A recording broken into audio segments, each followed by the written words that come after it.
தமிழகம் முழுவதும் corona virus பரவலை கட்டுப்படுத்தும் முன்னெச்சரிக்கை நடவடிக்கையில் மருத்துவர்கள், சுகாதாரத்துறையினர், காவல்துறையினர், தூய்மை பணியாளர்கள் உள்ளிட்டோர் ஈடுபட்டு வருகின்றனர். இந்நிலையில் ராணிப்பேட்டை நகராட்சியில் உள்ள 200க்கும் மேற்பட்ட தூய்மை பணியாளர்கள் தினசரி காலை 6 மணி முதல் தங்களது பணியை துவங்குகின்றனர். 30 வார்டுகளிலும் குழுவாக செல்லும் தூய்மை பணியாளர்கள் கொரோனா பரவாமல் தடுக்கும் பொருட்டு அனைத்து தெருக்கள் மற்றும் வீடுகளின் வாசல்களில் கிருமி நாசினி தெளிக்கும் பணியினை செவ்வனே செய்து வருகின்றனர். இது ஒருபுறம் இருக்க, கால்வாய் தூர்வாறுதல் மற்றும் குப்பைகளை அகற்றுதல் உள்ளிட்ட பணிகளையும் தூய்மை பணியாளர்கள் செய்து வருகின்றனர். இதுபோன்ற மக்களின் நலனுக்காக தன்னலம் பாராது பணியாற்றி வரும் தூய்மை பணியாளர்களுக்கு ராணிப்பேட்டை மக்கள் நன்றி தெரிவித்துள்ளனர். இது தொடர்பாக தமது முகநூல் பக்கத்தில் கருத்து பதிவிட்டுள்ள அவர், கொரோனா நோய் தொற்று பரவாமல் தடுக்க பல இடங்களில் நாளை தொடங்கி 3 முதல் 4 நாட்கள் வரை முழு ஊரடங்கை அமல்படுத்த மருத்துவர்களின் ஆலோசனையின் பேரில் அரசு முடிவெடுத்துள்ளதாகவும் இதனை அனைவரும் உறுதியுடன் கடைபிடிக்குமாறு கேட்டுக் கொண்டுள்ளார். அரசு எடுத்துள்ள இந்த முடிவின் காரணமாக இன்று ஒரே நாளில் தேவையான பொருட்களை வாங்க மக்கள் வீதிக்கு வருவதற்கான வாய்ப்புள்ளதாகவும் இதனால் மக்கள் நெரிசல் அதிகமாவதற்கான வாய்ப்பும் உள்ளதாகவும், எனவே இன்று ஒருநாள் மட்டும் கடைகள் திறந்திருக்கும் நேரத்தை மாலை வரை நீட்டிக்கவும், அப்போது தனிமனித விலகலை கடைபிடித்து மக்கள் பொருட்களை வாங்குவதற்கு உரிய ஏற்பாடுகளை செய்ய நடவடிக்கை எடுக்க வேண்டும் என்று திமுக தலைவர் மு.க.ஸ்டாலின் வலியுறுத்தியுள்ளார். தருமபுரி மாவட்டம் மொரப்பூர் அடுத்த எலவடை கிராமத்தை சேர்ந்த லாரி ஓட்டுநர் ஒருவருக்கு கொரோனா தொற்று உறுதிப்படுத்தப்பட்டதை அடுத்து அவர் சேலம் மருத்துவக் கல்லூரி மருத்துவமனையில் உள்ள கொரோனா வார்டில் தனிமைப்படுத்தப்பட்டு சிகிச்சை பெற்று வருகிறார். மேலும் அவர் வசித்து வந்த பகுதியை காவல்துறையினர் மற்றும் சுகாதாரத்துறையினர் தனிமைப்படுத்தி தங்களது கட்டுப்பாட்டுக்குள் கொண்டு வந்துள்ளனர். மேலும் அங்கு சுகாதாரத்துறையினர் கொரோனா சிறப்பு பரிசோதனை முகாம் அமைத்து அப்பகுதியில் உள்ள அனைவரின் ரத்த மாதிரிகளை சோதனை செய்யும் பணியில் ஈடுபட்டுள்ளனர். கொரோனா தொற்று பரவுவதை தடுக்கும் பணிகளில் சுகாதாரத்துறையினர், காவல்துறையினர் மற்றும் தூய்மை பணியாளர்கள் ஈடுபட்டு வருகின்றனர். மக்கள் நலன் கருதி சேவை மனப்பான்மையுடன் பணியாற்றி வரும் இவர்களை பல்வேறு தரப்பினர் கௌரவித்து இவர்களுக்கு உதவி புரிந்து வருகின்றனர்.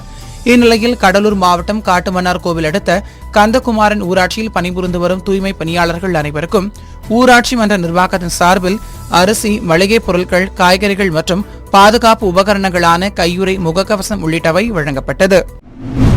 கொரோனா வைரஸ் பரவலை தடுக்கும் விதமாக நாடு முழுவதும் ஊரடங்கு அமல்படுத்தப்பட்டுள்ளது. இதனால் ஆதரவற்றவர்கள் மற்றும் ஏழை எளிய மக்கள் வருமானமின்றி உணவுக்கு தவித்து வருகின்றனர். இவர்களுக்கு பல்வேறு தன்னார்வலர்கள் உணவுப் பொருட்களை வழங்கி உதவி வருகின்றனர். இதன் ஒரு பகுதியாக ஈரோடு மாநகராட்சிக்குட்பட்ட சூரம்பட்டி வலசு, வ.உ.சி. பூங்கா, கொல்லம்பாளையம், சூளை, கருங்கல்பாளையம், அரசு மருத்துவமனை, மரப்பாலம், காந்தி சாலை உள்ளிட்ட 11 இடங்களில் உள்ள அம்மா உணவகங்களில் காலை, மதியம், இரவு என 3 வேளைகளிலும் பொதுமக்களுக்கு இலவசமாக உணவு வழங்க தமிழக அரசு சார்பில் ஏற்பாடு செய்யப்பட்டுள்ளது. அந்த வகையில் வ.உ.சி. பூங்கா அருகே அமைந்துள்ள அம்மா உணவகத்தில் ஏழை எளிய மக்கள் சமூக இடைவெளி விட்டு நீண்ட வரிசையில் நின்று உணவுகளை வாங்கி சென்றனர். கொரோனா வைரஸ் பரவலை கட்டுப்படுத்தும் விதமாக நாடு முழுவதும் ஊரடங்கு அமல்படுத்தப்பட்டுள்ளதால் அமைப்பு சாரா தொழிலாளர்களின் வாழ்வாதாரம் கேள்விக்குறியாகியுள்ளது. இந்நிலையில் நாகை மாவட்டம் வேதாரண்யத்தில் வேலைவாய்ப்பின்றி தவித்து வரும் 2400 உப்பள கூலி தொழிலாளர்களுக்கு சிறு உப்பு உற்பத்தியாளர்கள் இணையத்தின் சார்பாக 10 லட்சம் ரூபாய் மதிப்பிலான அரிசி, மளிகைப் பொருட்கள், முகக்கவசம் அடங்கிய தொகுப்பு வழங்கப்பட்டது. இந்த நிகழ்வில் இணையத்தின் தலைவரும் முன்னாள் சட்டமன்ற உறுப்பினருமான மீனாட்சி சுந்தரம் மற்றும் செயலர் அம்பிகாதாஸ் உள்ளிட்ட நிர்வாகிகள் கலந்து கொண்டனர். கொரோனா வைரஸ் பரவலை தடுக்கும் பணிகளில் சுகாதாரத்துறையினர், காவல்துறையினர் மற்றும் தூய்மை பணியாளர்கள் ஈடுபட்டு வருகின்றனர். பொதுமக்கள் நலன் கருதி தன்னலம் பாராது உழைத்து வரும் இவர்களை பல்வேறு தரப்பினர் கௌரவித்து பாராட்டி வருகின்றனர். இதன் ஒரு பகுதியாக கிருஷ்ணகிரி மாவட்டம் ஹோசூர் அடுத்த சேவகானப்பள்ளி ஊராட்சியில் பணிபுரியும் தூய்மை பணியாளர்களை கௌரவிக்கும் வகையில் ஊராட்சி மன்ற தலைவர் மம்தா வெங்கடேஷ், ஹோசூர் ஒன்றிய குழு தலைவர் சசி வெங்கடசாமி ஆகியோர் சால்வை மற்றும் மாலை அணிவித்தனர். மேலும் சேவகானப்பள்ளி ஊராட்சிக்குட்பட்ட 200க்கும் மேற்பட்ட ஏழை எளிய குடும்பத்தினருக்கு அரிசி, காய்கறி, மளிகைப் பொருட்கள் உள்ளிட்டவை ஊராட்சி மன்றம் சார்பில் வழங்கப்பட்டது. கடலூர் மாவட்டம் ஸ்ரீமுஷ்ணம் ஒன்றியத்துக்குட்பட்ட வடுகப்பாளையம் கிராமத்தை சேர்ந்த இளைஞர்கள் மற்றும் இளம்பெண்கள் ஒருங்கிணைப்பில் உருவாக்கப்பட்ட மனிதம் என்ற அமைப்பு சார்பில் பொதுமக்கள் மத்தியில் கொரோனா வைரஸ் குறித்து விழிப்புணர்வு ஏற்படுத்தப்பட்டு வருகிறது. இதனிடையே அப்பகுதியில் பணிபுரியும் தூய்மை பணியாளர்கள், காவலர்களுக்கு இந்த அமைப்பினர் அரிசி, பருப்பு, எண்ணெய் உள்ளிட்ட நிவாரணப் பொருட்களை வழங்கினர். இந்த நிகழ்வில் சோழத்தரம் உதவி காவல் ஆய்வாளர் இளையராஜா, ஊராட்சி மன்ற தலைவர் மாயவன் உள்ளிட்ட பலர் பங்கேற்றனர். கொரோனா வைரஸ் பரவலை கட்டுப்படுத்தும் விதமாக நாடு முழுவதும் ஊரடங்கு அமல்படுத்தப்பட்டுள்ளதால் தினக்கூலி தொழிலாளர்கள் வருமானமின்றி அன்றாட உணவுக்கே அவதியடைந்து வருகின்றனர். இந்நிலையில் புதுக்கோட்டை மாவட்டம் அறந்தாங்கி அடுத்த கொன்னைக்காடு கிராமத்தில் உள்ள சுமார் 50 ஏழை எளிய குடும்பத்தினருக்கு Janata electricals, Abu medicals, global tiles மற்றும் அரந்தை ரோட்டரி சங்கம் சார்பில் 10 கிலோ அரிசி மற்றும் காய்கறிகள் வழங்கப்பட்டது. இந்த நிகழ்வில் கலந்து கொண்ட ரோட்டரி சங்க தலைவர் தங்கதுரை பொதுமக்களுக்கு நிவாரணப் பொருட்களை வழங்கினார். கொரோனா வைரஸ் பரவலை கட்டுப்படுத்தும் விதமாக நாடு முழுவதும் ஊரடங்கு அமல்படுத்தப்பட்டுள்ளது. இதனால் கூலி தொழிலாளர்கள் வருமானமின்றி வீட்டிலேயே முடங்கி கிடக்கும் சூழல் ஏற்பட்டுள்ளது.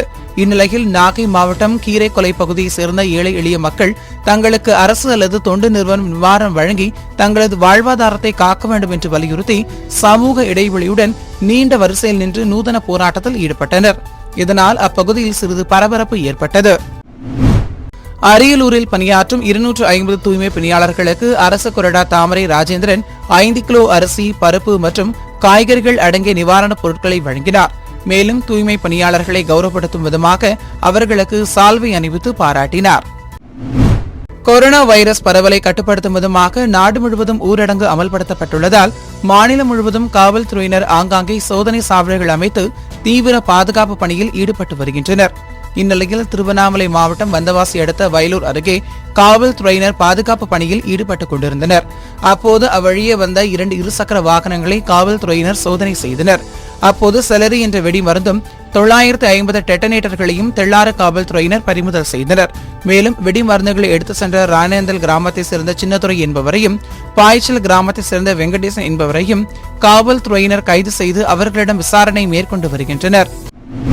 கொரோனா வைரஸ் பரவலை கட்டுப்படுத்தும் விதமாக நாடு முழுவதும் ஊரடங்கு அமல்படுத்தப்பட்டுள்ளதால் ஆதரவற்றவர்கள், தினக்கூலி தொழிலாளர்கள், அமைப்பு சாரா தொழிலாளர்களின் வாழ்வாதாரம் முற்றிலும் பாதிக்கப்பட்டுள்ளது. இதுபோன்ற ஏழை எளிய மக்களுக்கு தன்னார்வலர்கள் பலர் உணவு வழங்கி உதவி புரிந்து வருகின்றனர். இதன் ஒரு பகுதியாக மதுரை மாவட்டம் அனுப்பானடை, தெய்வ கன்னித்தெரு, அம்பேத்கர் நகர், சூசை மைக்கேல் தெரு உள்ளிட்ட பகுதிகளில் உள்ள 500 ஏழை எளிய குடும்பங்களுக்கு ரஜினி மக்கள் மன்றத்தின் சார்பில் தெப்பக்குளம் காவல் ஆய்வாளர் கீதா தேவி தலைமையில் உணவு வழங்கப்பட்டது. நாகை மாவட்டம் வெளிப்பாளையம் காவல் நிலையத்தில் மேல் ஆய்வாளராக பணியாற்றி வரும் சிவபிரகாசம் என்பவர் வெளிப்பாளையம் காவல் நிலைய சரகத்துக்குட்பட்ட மளிகை பொருட்கள் விற்பனை செய்யும் கடையில் லஞ்சம் பெற்றதாக புகார் வந்தது. இதனைத் தொடர்ந்து சிவபிரகாசத்தை ஆயுதப்படைக்கு மாற்றி எஸ்பி செல்வ நாகரத்னம் உத்தரவிட்டார். ஆனால் சிவபிரகாசம் ஆயுதப்படைக்கு செல்லாமல் நெஞ்சுவலி என கூறிக்கொண்டு நாகை அரசு மருத்துவமனையில் உள்நோயாளியாக அனுமதிக்கப்பட்டுள்ளதாக கூறப்படுகிறது. இதனை அறிந்த எஸ்பி செல்வ நாகரத்னம் லஞ்சம் பெற்ற புகாரின் பேரிலும் உயர் அதிகாரியின் கட்டளைக்கு கட்டுப்படாத காரணத்தினாலும் ஆய்வாளர் சிவபிரகாஷை பணி இடைநீக்கம் செய்ய உயர் அதிகாரிகளுக்கு பரிந்துரை செய்தார். அதன்படி ஆய்வாளர் சிவபிரகாசத்தை தற்காலிக பணியிடை நீக்கம் செய்து தஞ்சை சரக டிஐஜி லோகநாதன் அதிரடி நடவடிக்கை எடுத்தார். தேனி மாவட்டம் போடியை சேர்ந்த கார்த்திகா மற்றும் அபர்ணா என்ற நிறைமாத கர்ப்பிணி பெண்கள் இருவரும் பிரசவத்துக்கு முன்னதாக கொரோனா பரிசோதனை செய்ய அரசு மருத்துவமனைக்கு தனித்தனி ஆட்டோவில் சென்றுள்ளனர். அப்போது போடி தினசரி மார்க்கெட் அருகே பாதுகாப்பு பணியில் ஈடுபட்டிருந்த காவல் ஆய்வாளர் ஊரடங்கு உத்தரவை மீறி வந்த ஆட்டோவை பறிமுதல் செய்து காவல் நிலையம் அனுப்பிவிட்டார். இதனால் நிறைமாத கர்ப்பிணியான அபர்ணா அரசு மருத்துவமனைக்கு நடந்தே சென்றுள்ளதாக கூறப்படுகிறது.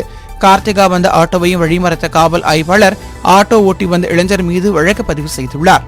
காவல் ஆய்வாளரின் இதுபோன்ற இரக்கமற்ற செயல் பொதுமக்கள் மத்தியில் அதிருப்தியை ஏற்படுத்தியுள்ளது. திருச்சி மாவட்டம் மணப்பாறை அடுத்த சமுத்திரம் காந்திநகர் பகுதியை சேர்ந்தவர் கனகராஜ். இவரது மனைவி சாந்த மீனா. இவர்களுக்கு 15 வயதில் லோகநாதன் என்ற மகனும், 13 வயதில் கோகிலா, 11 வயதில் லலிதா என்ற 2 மகள்களும் உள்ளனர். கனகராஜ் இறந்த நிலையில் சாந்த மீனா கூலி வேலை செய்து கொண்டு கணவரின் குடும்பத்தினருடன் கூட்டு குடும்பமாக வாழ்ந்து வந்துள்ளார். இந்நிலையில் கடந்த 19ஆம் தேதி சாந்த மீனாவின் கணவரின் சகோதரர் வைத்திருந்த 2000 ரூபாய் பணத்தை காணவில்லை என்று கூறப்படுகிறது.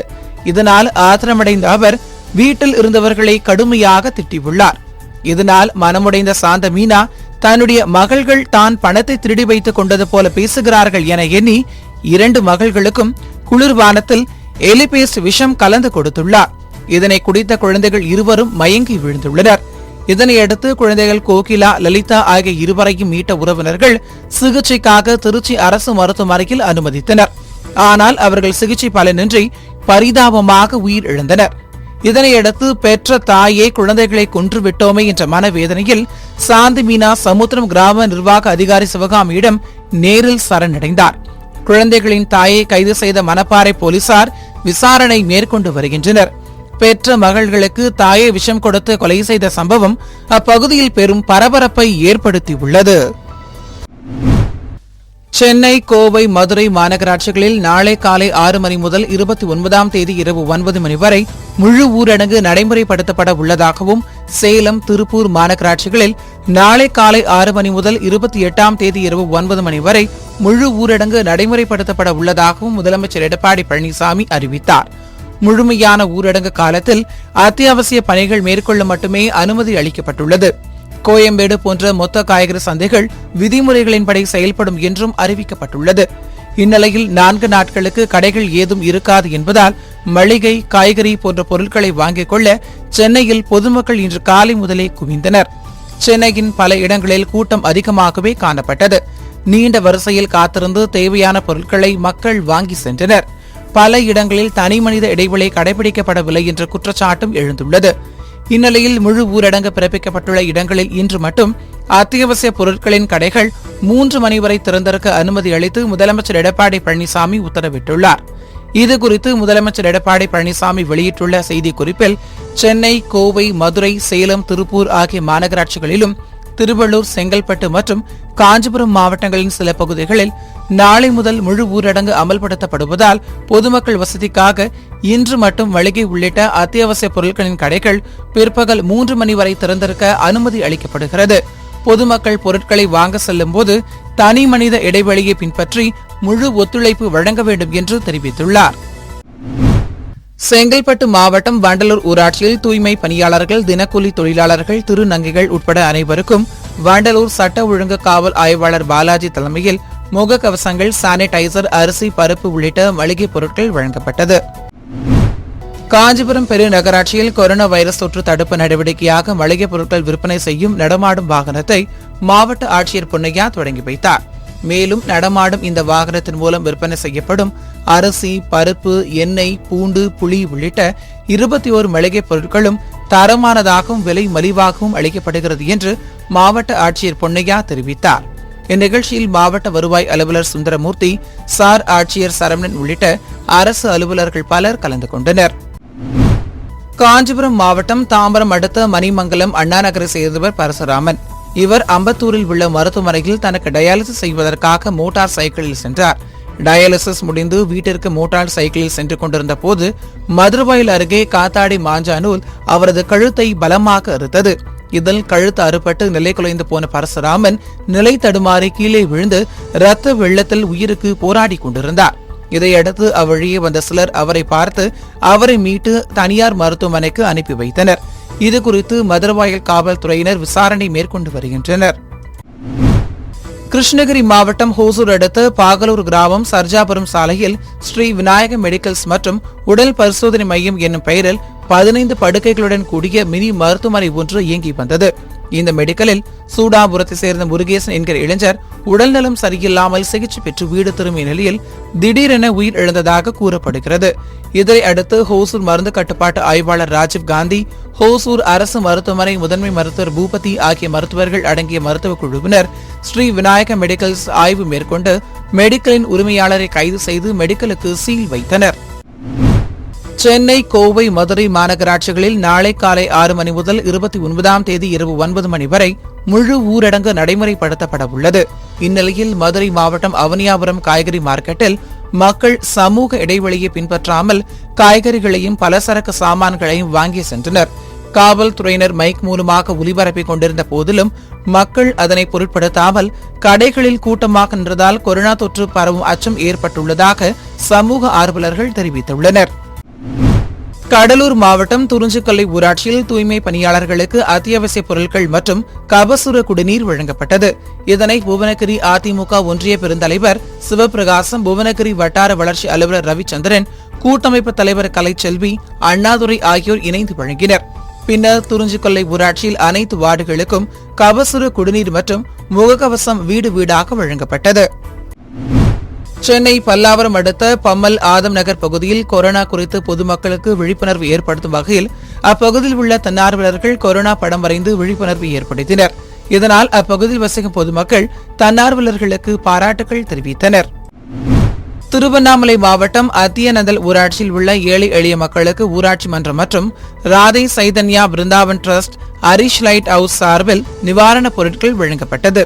இதில் அதியந்தல் ஊராட்சி மன்ற தலைவர் முருகன் கலந்து கொண்டு நிவாரணப் பொருட்கள் மற்றும் கிருமி நாசினி, முகக்கவசம், கையுறை உள்ளிட்ட கொரோனா பாதுகாப்பு உபகரணங்களையும் பொதுமக்களுக்கு வழங்கினார். கொரோனா வைரஸ் பரவலை கட்டுப்படுத்தும் விதமாக நாடு முழுவதும் ஊரடங்கு அமல்படுத்தப்பட்டுள்ளதால் ட்ரம்ஸ், சாக்ஸ்போன், கிளாரினட், மேளம் போன்ற வாத்தியங்களை இசைக்கும் பேண்ட் வாத்திய இசை கலைஞர்கள் பெரிதும் பாதிக்கப்பட்டுள்ளனர். இந்நிலையில் தூத்துக்குடி அருகே உள்ள துமராஜபுரத்தில் வசித்து வரும் சுமார் 250க்கும் மேற்பட்ட பேண்ட் வாத்திய கலைஞர்கள் வறுமையில் வாடி வருகின்றனர். இதனால் அரசு தங்களுக்கு 10,000 ரூபாய் நிவாரணம் வழங்க வேண்டும் என்று அவர்கள் கோரிக்கை விடுத்துள்ளனர்.